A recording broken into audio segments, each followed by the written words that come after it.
Okay, welcome, Marika. It's so lovely to have you as our PA in the spotlight. Thanks for having me. I'm excited to be here.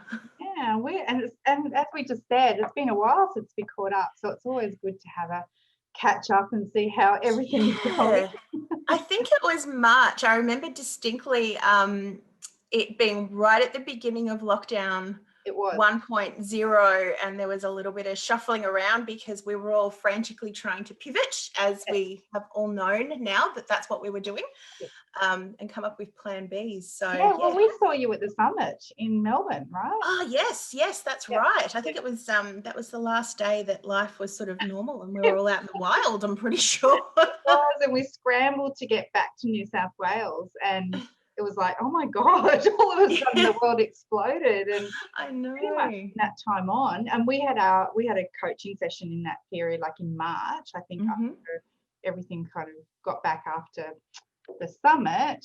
So tell me, like, I mean, look, really, while we're here, we're just talking about different people. I think, like I said to you, I think I'm collecting stories at the moment, Yeah. and I love it. It's just so lovely to talk to people.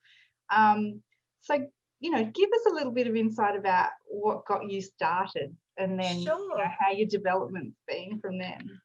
Well, I'm sure like a lot of VAs, I had an admin background. I worked as a PA, or I started in HR, then I worked as a PA and then an EA for a long time.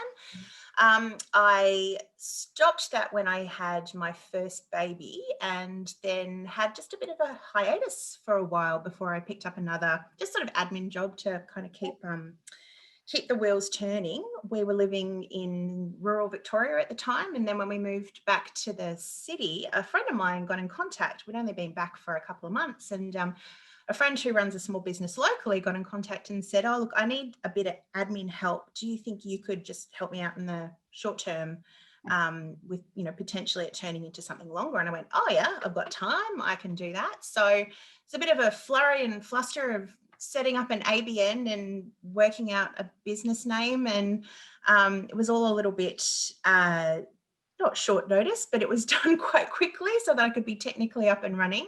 Yeah. And I started working for her, and then I just casually mentioned to one of the mums at school that that's what I was doing, and she said, oh, I've got a business.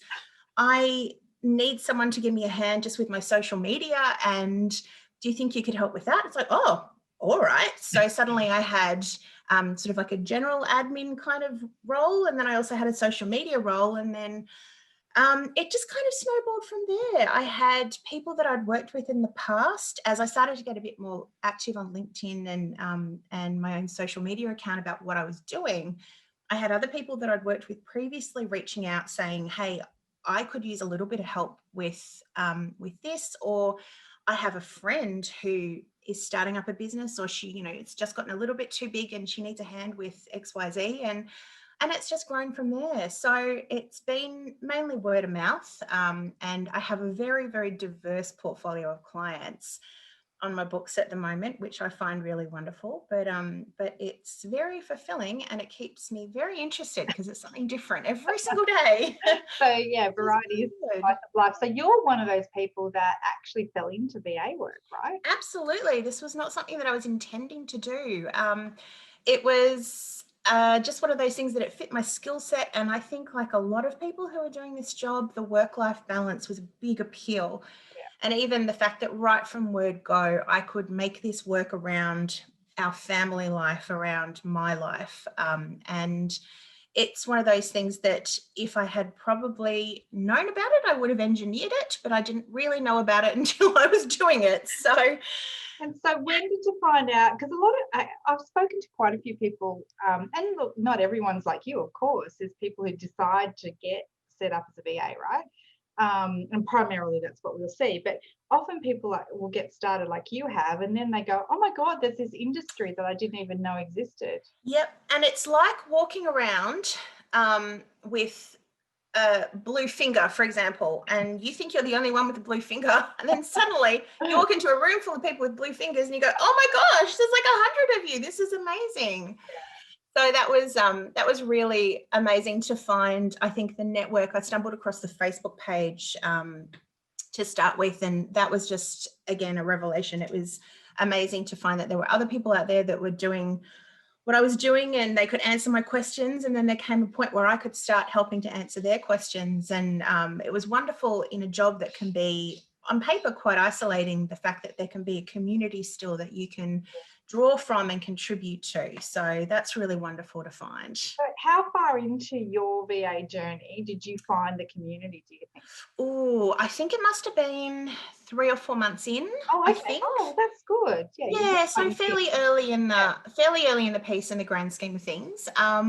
But it was great to also sort of be able to put a real name. Like, I had an inkling that was what I was doing. I have a friend who's a VA that I'd seen her business sort of get up and running, but it never kind of connected that that's what I was doing as well. Yeah. And it was great to have a bit more structure and a bit more formality around it. But the downside is that because not the downside, but the flip side of it is that as I did do it all on my own, I didn't know that there were a lot of resources out there that I could have tapped right from the beginning. So it was a little bit of reverse engineering then to try to go back. Like we jumped on a couple of calls together and had a bit of coaching. So so that was really helpful. I mean, I looked at your business and thought, well, you set up. But there were gaps I didn't realize were there until I had the benefit of hindsight and could look at how it should look as a whole, and then realize, oh no, hang on, I missed that step, and I missed that step, and I did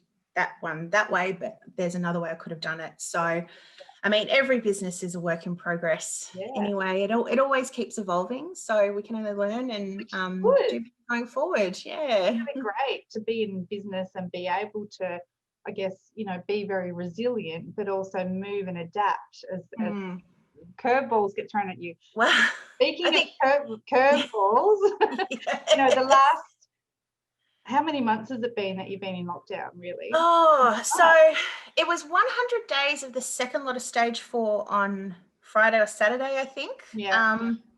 And then we had the little eye of the storm in June where we were out and free. And then we had I can't even remember now, 6 weeks, I think, when all of Australia was down at the same time. Yeah.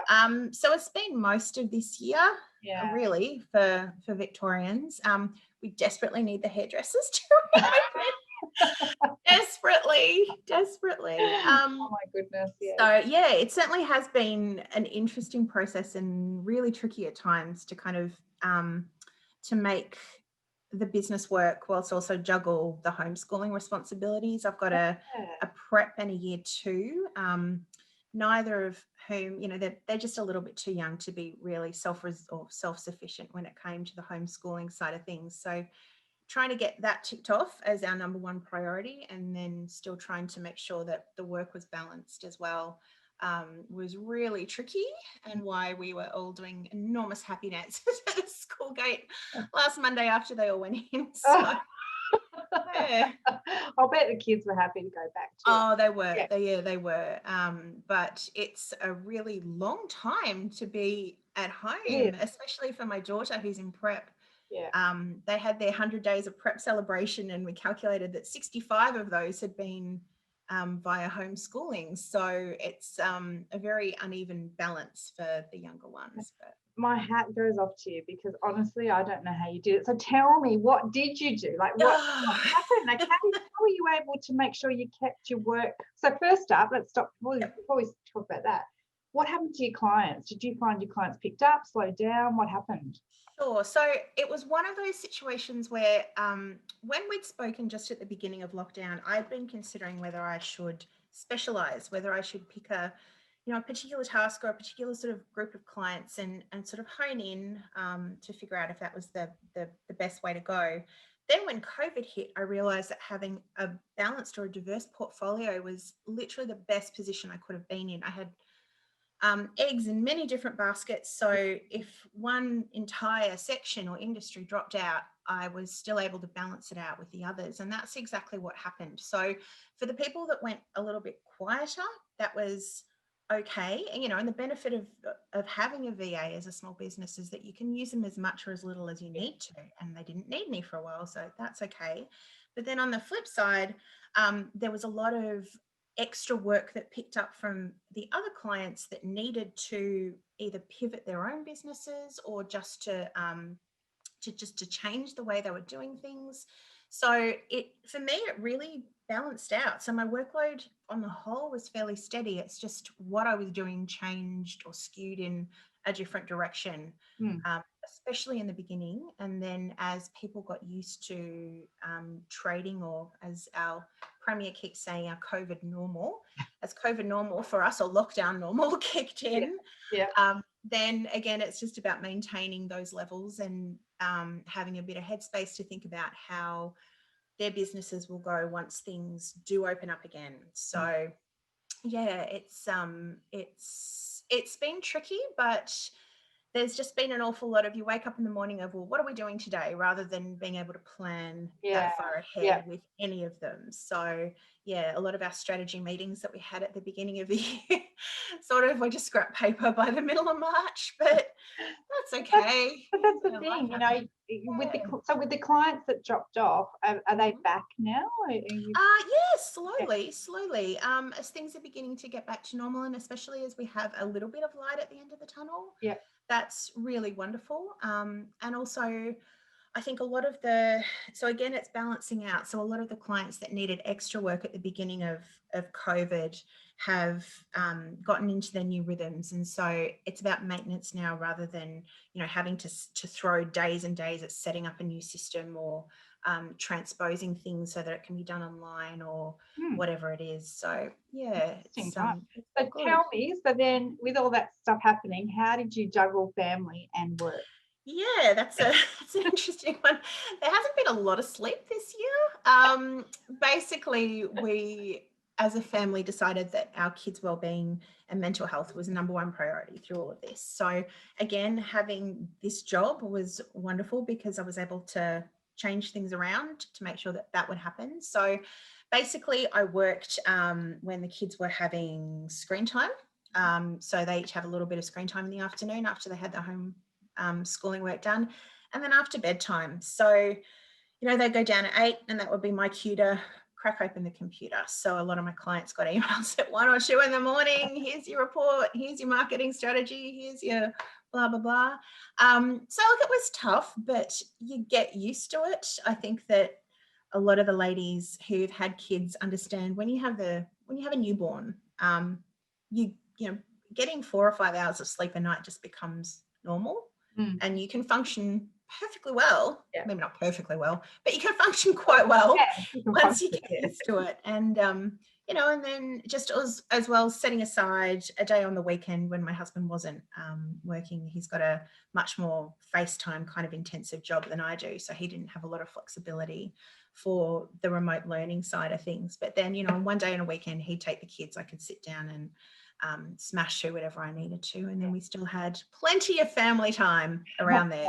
Plenty of family time. That's so good. And so tell me now, like, what's happening and what do you think your future's looking like? Do you have any plans? You know? Yeah, so that's a really interesting question. I've had a little bit of headspace this last week to start thinking about it. So I think the priority is just to get through the rest of this year, make sure that Victoria's in the clear, and that we're not going to be, well, cross fingers, touch wood, touch everything. We're not going to have a third wave down here that will send us back into lockdown. I think as well, just being a little bit cautious about the long-term economic impact of what's happened this year, you know, as we sort of look to the short-term future and we see the end of JobKeeper and all of those life buoys sort of being slowly dragged back. I think the next 6 months will be very, very critical in terms of what the general profile of the Victorian economy especially is going to look like. So I'm trying not to dream too big in the short term, but get through the end of this year, and then hopefully in 2021 be able to actually engage a little more with the inquiries that I do get in. It just hasn't been a possibility just over the last 6 months. So then hopefully look to grow. That's going to be my next step. Cross fingers I'd be able to partner with another VA, hopefully someone locally, so that we can, you know, then sort of start building it together. I can funnel off or shuffle jobs where I can't deal with everything on my own and sort of start to build the brand a little bit more, so that it has the capacity, to be something really valuable, I suppose. Yeah. And just on getting clients, because this is something that everyone always gets stuck on when starting. Yeah. And you were very fortunate, because you didn't really think about it. It was like, okay, I'm here. Yeah, it just happened. So tell me now though, how do you find clients? Yeah, sure. I'm still exclusively word of mouth, which is a really nice position to be in. And even though a little bit of that has come from me doing the work I've done within this business space, a lot of it has also come from my previous work experience. So people that I dealt with in my old corporate jobs. I had a client not come out of the woodwork, but she did a LinkedIn search for skills, and I popped up and she remembered me when we used to work together in, a big company. And she's like, oh, well, I know her. I'll start there. Yeah. And so that's how that relationship came about, even though we hadn't been in contact for, 10 years or so. So I think that for someone who's had a solid admin background, you've already got a ton of connections. I think that jumping on LinkedIn is really great, and just being active. It doesn't have to be, to start off blog posts or thought leadership or anything like that, but you can share articles that you think are interesting and slowly sort of building up, I think, a reputation and just an awareness that you are there and that's what you do. I think that's very valuable. In the short term, I think that networking is so incredibly useful. I found that our local council runs a lot of small business events, and especially targeted at women, which is great. Like I found that those ones, people are a lot chattier, and there's a real sort of collegiate atmosphere, and people are respectful and curious about what you do.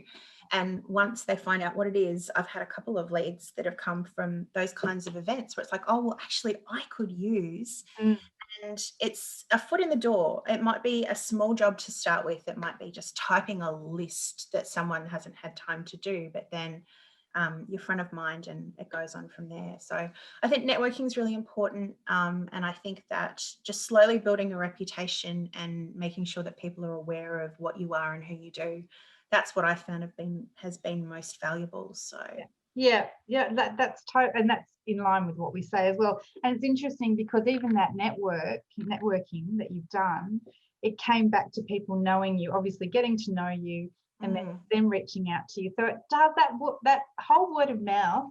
It's super important. Isn't it? Yeah. Absolutely. But even just the concept of just putting it out there on even your own personal social media account for people you've known for a long time. This is what I do now. Yeah. If you don't tell people, they won't know. Exactly. And you never know. Like it sounds, there could be a whole host of, school mums whose husbands are running small businesses behind the scenes, plumbers, tradies, whoever, that just desperately need a hand. And that could be, a start just to get a couple of clients on the books. And then, you've done that for them and they've spoken about it. And then someone calls you and it's so true. It's because the thing is we don't know what the people that we're letting know about us know, like who they know either. Exactly. That's the whole thing that I think you've just got to put it out there. See where it takes you. First step is being out there. Being proactive as well, not being afraid to promote what you do, and to get it out of your mindset that it's not you're not boasting, you're just being assertive. And that's how companies grow. That's everyone started from somewhere small. So well, they certainly didn't excuse me, they certainly didn't start by not telling anyone. Yes, exactly. Yeah. So they had to start somewhere. But so we'll sort of close up a bit now. I think that we've done quite a few minutes, and I could talk to you all day, Marika. It's really refreshing having a chat with you. And so, last point, I guess, is there any sort of key takeaways that you would say to anyone who's just kind of sitting on the fence and teetering and not sure whether to get started? I say for anyone who can start with a support group around them, who can have, I suppose, a head start on knowing what to do and where to start, that's incredible. And